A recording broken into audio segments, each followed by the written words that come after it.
आत्म तत्व का रास्ता। अध्यात्म आत्मा तत्व का रास्ता। आत्मा आत्मा आत्मा किसे कहते हैं? आप भी बताएंगे। आत्मा आत्मा तम रहित, तम रहित, तमाम अंधकार को अज्ञान, अज्ञान, मूर्खता, ये सब तम है। इनका अभाव जिसमें है वो आत्मा है। आत्मा यानी अंधकार का बिल्कुल अभाव जिसमें है वो आत्मा है। ये सब अंधकार है, ये सब अंधकार है, ये सृष्टि तम है। इसका अभाव जो है, जहाँ इसका अभाव जो है, जहाँ ये रहता नहीं, आत्म तत्व वही आत्म तत्व, तम रहित, अखंड, अखंड, विकार रहित, बिल्कुल अखंड शांत, आनंद स्वरूप। ये सब उसके विशेषण हैं। ये विशेषण उसी के साथ लग सकते हैं, किसी दूसरे के साथ नहीं। हम ये अलग अलग मार्ग हैं जो आत्मा को पाने के, उनके बारे में आप भी कुछ बताएंगे?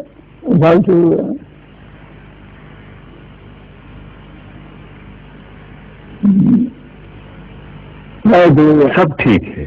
अभी चंडीगढ़ जाना है। चंडीगढ़ चारों तरफ से रास्ता है, पूर्व से आने वाला या पश्चिम से आने वाला या दक्षिण से आने वाला या जहाँ से भी आने वाला रास्ता हो, चंडीगढ़ जाना है। आने वाला का रास्ता और मालूम होगा, पूर्व से आने वाले का रास्ता और मालूम होगा। पूर्व से आने वाला पूर्व से आने वाला पश्चिम की तरफ आएगा, पश्चिम से आने वाला पूर्व की तरफ जाएगा, दक्षिण से आने वाला उत्तर की तरफ जाएगा, उत्तर से आने वाला दक्षिण की तरफ जाएगा। ये भिन्न भिन्न रास्ते हैं, मगर चंडीगढ़ वही है। चाहे पूर्व से आए, चाहे दक्षिण से आए, चाहे उत्तर से आए, चाहे कहीं से आए, चंडीगढ़ वही है। और ये अलग अलग लोग अलग अलग रास्ते चुनते हैं, इसका क्या आधार है जी? अपना गुण है, अपना गुण है, अपना स्वभाव है, अपने संस्कार अपने भीतर होते हैं। हर एक में अपना अपना संस्कार होता है। सब अपने अपने संस्कार के मुताबिक चलते हैं। तुम्हारा संस्कार अलग है, हमारा अलग है, इनका अलग है। स्वामी जी के दर्शनों के लिए आए भक्तों का हर समय तांता लगा रहता है। हर वर्ण, वर्ग और जाति के लोग स्वामी जी के दर्शनों के लिए आते हैं। स्वामी जी की कृपा का प्रसाद सबको मिलता है।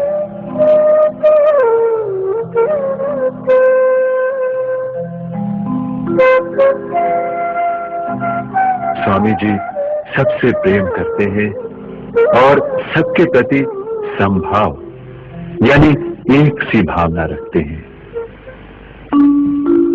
हाथ फैलाए जो भी आए, खाली हाथ न जाए, चुटकी में हर काम सवारे, बिगड़ी बात बन जाए।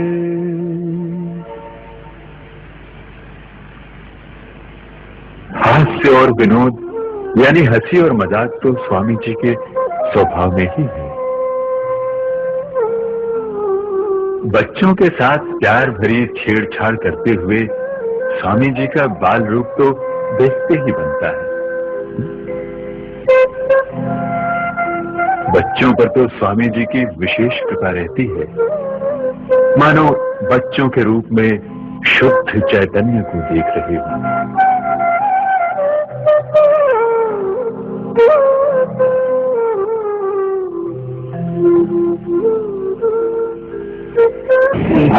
खाना स्वामी जी खाना लेकर आएंगे आपका रोपड़ से आपका खाना ये समय है स्वामी जी के भोजन का।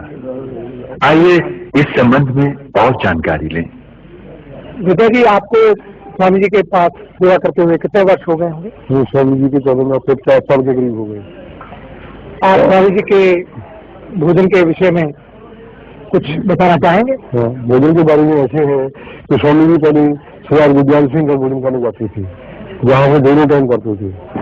और स्वामी जी ने अपनी अभ्यास के मुताबिक, अपने शरीर की अवस्था के मुताबिक उन्होंने फिर भोजन एक टाइम कर दिया, क्योंकि 10-12 साल इससे चलता रहा।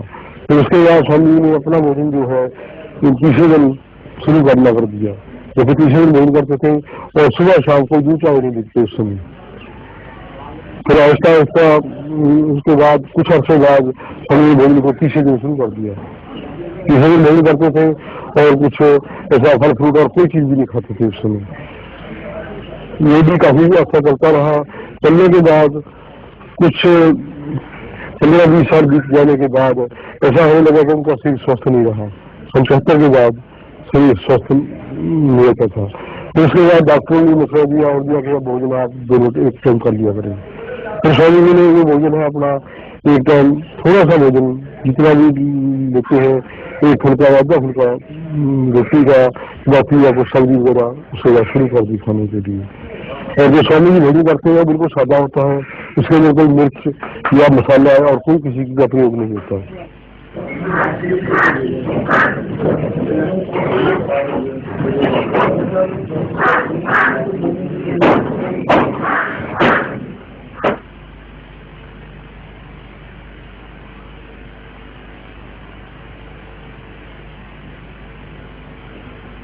ब्रह्मार्पणम् ब्रह्म हविर्ब्रह्माणो ब्रह्मभूतम् ब्रह्मैव तेन गन्तव्यम् ब्रह्म कर्म समाधिना। जिससे अर्पण किया जाता है वो हाथ भी ब्रह्म रूप है, भोजन के पदार्थ भी ब्रह्म रूप है, भोजन करने वाला भी ब्रह्म रूप है, क्षुधा रूपी अग्नि भी ब्रह्म रूप है। इस अग्नि में भोजन की आहुति देने की क्रिया भी ब्रह्म रूप है। इस प्रकार भोजन रूपी यज्ञ से प्राप्त होने वाला फल भी ब्रह्म ही है। स्वामी जी इस बात का विशेष ध्यान रखते हैं कि आए हुए भक्तों में से कोई भी भोजन किए बिना वापस न जाए।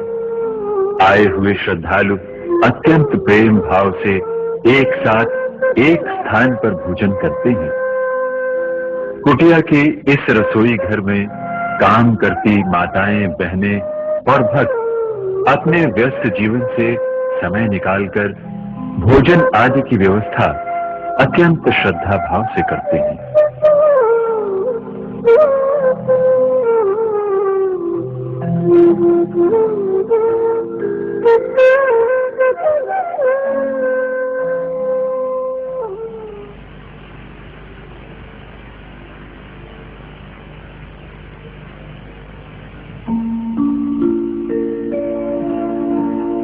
पांच तत्व का खेल है सृष्टि, 5 तत्व संयोग, 5 तत्व ही सदा लगाए, 5 तत्व का भोग।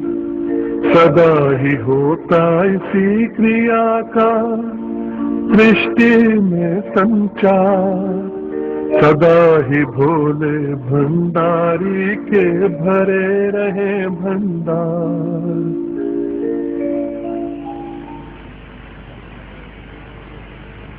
तभी गुरु क्या है?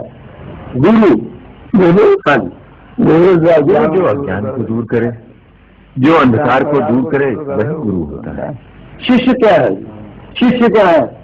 शिष्य शिष्य वो है जो गुरु की आज्ञा का पालन करे। शिष्य का क्या धर्म है? शिष्य का धर्म है शिष्य भाव से रहना, शिष्य भाव नम्र होता है, शांत होता है, विकार रहित होता है। विकार रहित, ये सब शिष्य के गुण होते हैं। कामना रहित होना ये शिष्यों के गुण होते हैं। ये सब होने पर फिर कालांतर में वो गुरु बन जाता है। लेकिन अपने गुरु का तो वो शिष्य ही रहता है जी। वो तो रहना शिष्य गुरु वो तो रहता ही है। गुरु या शिष्य मानना किसी की कमी देशी पर आधारित नहीं होता, ये तो भावना पर निर्भर होता है। गुरु मानकर रहना मान्यता है ना। ठीक है, गुरु दीक्षा क्या है? गुरु पे गुरु दीक्षा दीक्षा दीक्षा जैसा हो जाता है जैसा करता है जैसा होता है। दीक्षा उसे कहते हैं जो गुरु शिक्षा देता है। जैसी भी शिक्षा गुरु देगा वो गुरु दीक्षा मानी जाएगी। किसी मास्टर जी के पास बच्चे को पढ़ना पड़ता है, जो मास्टर जी पढ़ाते हैं वही दीक्षा है, यही दीक्षा मानी जाएगी ना। इसी प्रकार हर विषय के लिए अलहदा अलहदा मास्टर हैं, वो सब दीक्षित अपने अपने स्थान पर दीक्षित हैं। इस प्रकार ईश्वरीय विद्या का ज्ञान जहाँ से मिलता है उन्हें गुरु माना जाता है, वो सबसे बेहतर माना जाता है क्योंकि वही सबसे श्रेष्ठ है। ये जो शिष्य और गुरुत्व और शिष्यत्व है, ये भी संस्कार की वजह से है। ये संस्कार ही है। अभी आपसे हमने कुछ ग्रहण किया जिससे हमारा कल्याण हुआ, उसके बाद वो सद्भावना कभी जाती नहीं, ये गुरुत्व भाव कायम रहता है। उसको आत्मा मान लो तो भी कोई हर्ष नहीं। आत्म दृष्टि से आत्म तत्व को आप सर्वत्र देखते हो। उसी प्रकार उस भाव को आत्म तत्व मान लो तो भी कोई हर्ष नहीं। गुरु संस्कार बनाता नहीं, जागृत करता है। संस्कार हरेक के अंदर ही, वो जगाता है या जगाने की कोशिश करता है।